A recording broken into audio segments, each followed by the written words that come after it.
스콕스 시작하도록 하겠습니다. 전 시사평론가 김성환입니다. 안녕하세요.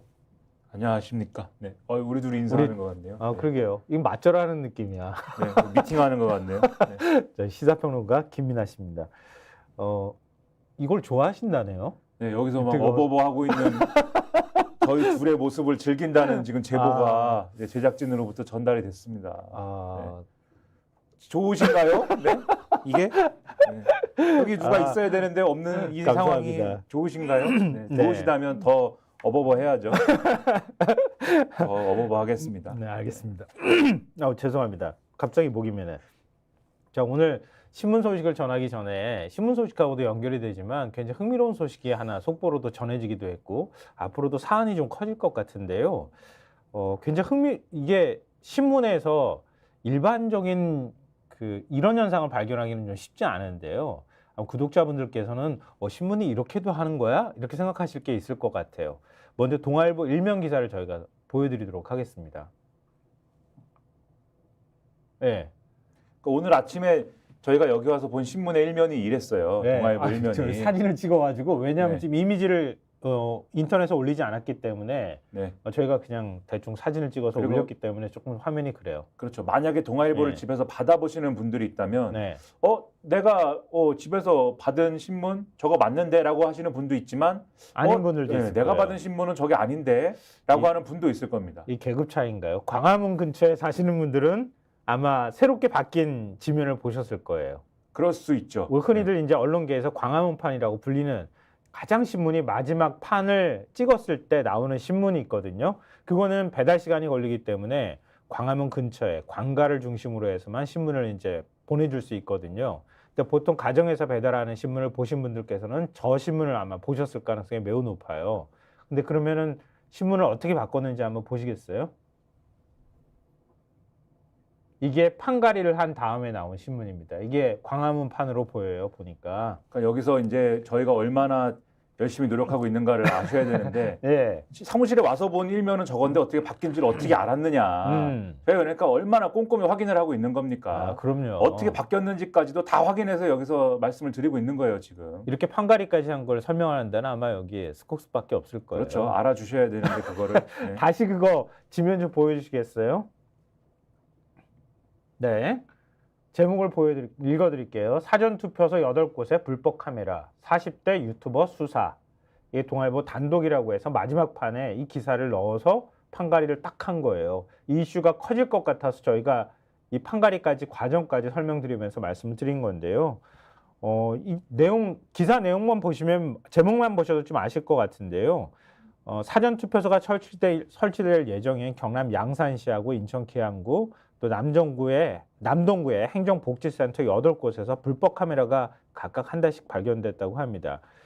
경찰이 그중 일부를 부정선거 의혹을 제기해온 유튜버가 설치한 것으로 보고 추적 중인 것으로 알려졌다, 확인됐다 이렇게 동아일보가 전하고 있습니다. 지금 경남 양산시 행정복지센터에 특정 통신사의 통신기기로 위장한 불법 카메라를 설치한 혐의로 2명을 추적 중이라고 하는데요. 한 명은 수도권에 거주하는 40대 유튜버 A씨로 파악이 됐고 A씨는 평소 사전투표 개표기 조작과 대리투표 의혹을 제기해 왔다고 합니다. 경찰은 A씨가 신원불상의 또 다른 한 명과 함께 카메라를 설치한 것으로 보고 이들의 신병 확보에 나선 것으로 전해지고 있다고 합니다. 이 신원불상의 인물도 부정선거 감시 활동을 해왔다고 합니다. 이 경찰은 수도권에 거주하는 A씨가 양산시 외에 다른 지역에서도 불법 카메라를 설치했을 가능성을 배제하지 않고 있다고 하고요. A씨는 평소 또 전국의 여러 투표소를 돌며 유튜브 활동을 해왔다고 합니다. 이거 어떻게 설치했을까? 이게 또 굉장히 궁금하기도 한데요. 아마 뭐랄까요? 행정복지센터라고 하는 곳이 많은 사람들이 들락날락 하는 곳들이잖아요. 그러니까 들어가서 몰래 다른 사람한테 좀 시선이 뺏기는 사이에 아마 몰래카메라를 설치한 것으로 보여요. 어제 나온 보도를 보면은 이 카메라를 설치를 하고 네. 그다음에 이게 바로 이제 사전투표소가 설치되고 뭐 이러기 전에 어쨌든 모든 작업을 끝내야 되는 거잖아요. 네. 그런데 그 사이에 어쨌든 사전에 설치해놨으면은 발각될 우려가 있는 거 아니겠습니까? 그래서 지금 말씀하신 대로 여기는 이제 이 기사에는 뭐 특정 통신사 기기를 위장한 수법이다라고 나와 있습니다만 네. 스티커를 붙여놨다는 거예요. KT 통신기기 이런 스티커를 위장을 했다. 그렇죠. 붙여놔서 이 환경 미화를 하시는 이런 분들이나 이런 분이 발견을 사전에 했는데 발견을 했는데도 KT 통신기기 이렇게 써 있으니까 아 이게 뭐 KT 기기인가 봐 이렇게 생각하고 넘어갔다는 거예요. 그런데 이게 좀 허술한 데다가 이게 네. 붙어 있는 게 그리고 이게 연일 어쨌든 카메라 형태의 그런 통신기기가 여러 사람에 의해서 눈에 띄다 보니까 네. 이게 좀 이상하다. 그래서 이 이제 지자체에서 여기저기 확인을 했답니다. KT에도 확인을 하고 이게 뭐죠? 이거 설치를 했나요? 네. 근데 아무도 설치 안 했다고 하고 그리고 시에서도 뭐 그게 뭐냐 그런 거는 들어본 적도 없다라고 하고 그래서 경찰에 신고를 했고 그걸 수사를 하고 있다까지는 이제 어제 이제 보도가 나왔는데 네. 동아일보 단독에서는 사전 투표소가 여기뿐만이 아니고 지금 말씀드린 데는 이제 한 군데였거든요. 한 군데에 대한 보도가 어제 나온 거였고 네. 이게 8군데에서 확인이 됐고 그리고 40대 유튜버를 수사를 지금 경찰이 진행 중인 거고 말씀하신 대로 유튜버는 사전 투표에 대한 부정선거에 대한 문제 얘기를 하던 사람이다. 이게 확인됐다라는 게 지금 핵심인 것 같습니다. 중앙선관위가 사전 투표소 전국에 3,565곳 정보를 홈페이지에 공개한 게 25일이거든요. 그러니까 나흘 전에 공개를 했고요. 또 여기 앞서서 지역선관위 차원에서 또 건물 게시판에 게시를 한 게 있는데 이 사전 투표소입니다. 이렇게 해서 지역에 이렇게 공고를 하잖아요, 보통. 그러니까 앞으로 이제 사전 투표소가 될 곳입니다라고 해서 이렇게 붙여놓은 거 그 시점까지 거슬러 올라가면 11일이라고 하거든요. 그러니까 더 추가로 이 지역에서만 8곳에만 지금 발견이 됐는데 8대가 발견됐다고 하는데 이것 말고도 다른 지역에도 이런 식으로 돌아다니면서 설치했을 가능성이 일단 있다. 그렇죠. 이 전체를 다 일제 점검을 해야 되는 상황이다. 이렇게 봐야 될 것 같고요. 선관위 관계자가 이렇게 설명해요. 그러면은 왜 이렇게 사전투표소 입구 쪽이 보이게 카메라를 설치했다고 하는 거잖아요. 사전투표하는 사람 수를 세서 실제 투표자 수와 일치하는지 확인하려 한 것 같다. 이렇게 선관위에서 설명했다 그래요. 선거 기간 전까지 여러 차례 불법 카메라 설치를 확인하겠다.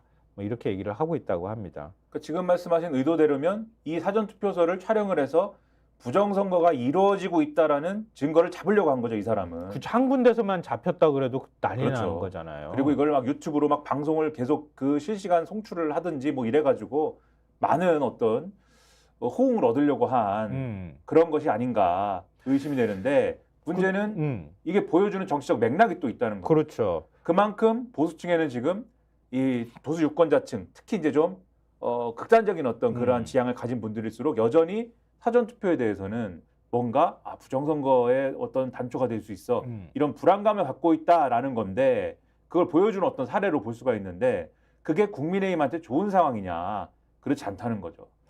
그걸 고민 끝에 오늘 지면에 반영한 이 기사가 나올 줄은 모르고 아마 반영했을 텐데요. 반영한 신문이 있습니다. 조선일보 5면이에요. 한번 보여주세요.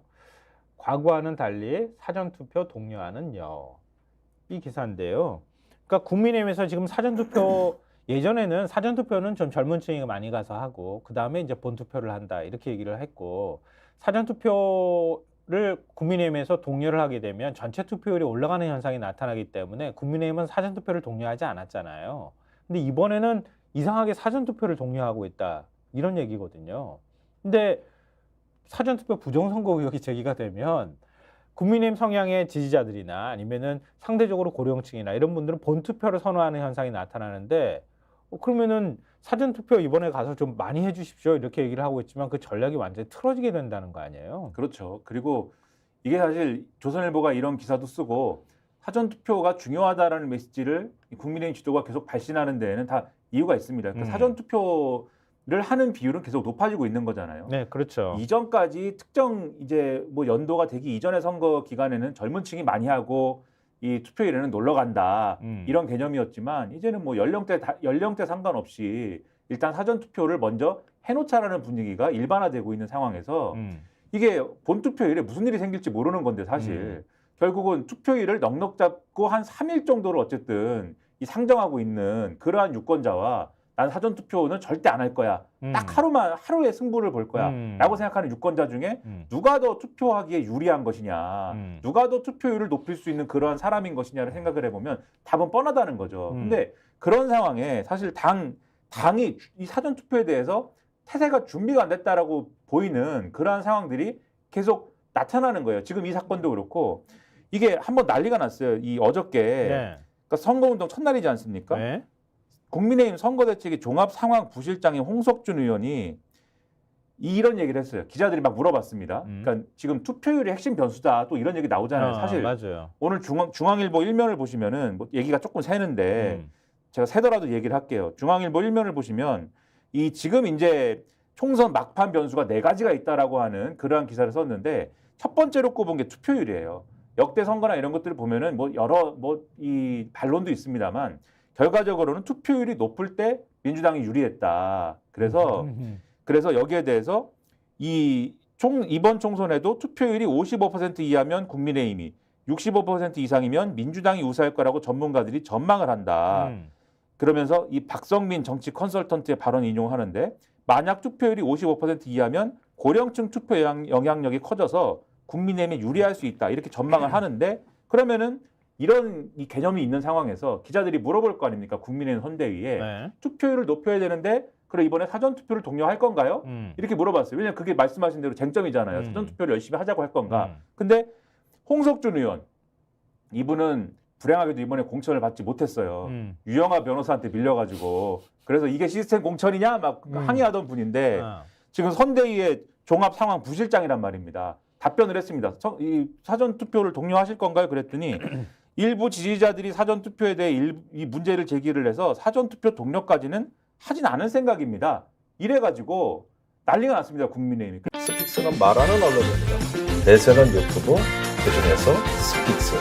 좋아요, 댓글, 구독, 알림 설정. 여러분이 저희를 사랑해 주시고 우리가 여러분을 사랑하는 4가지 방법입니다.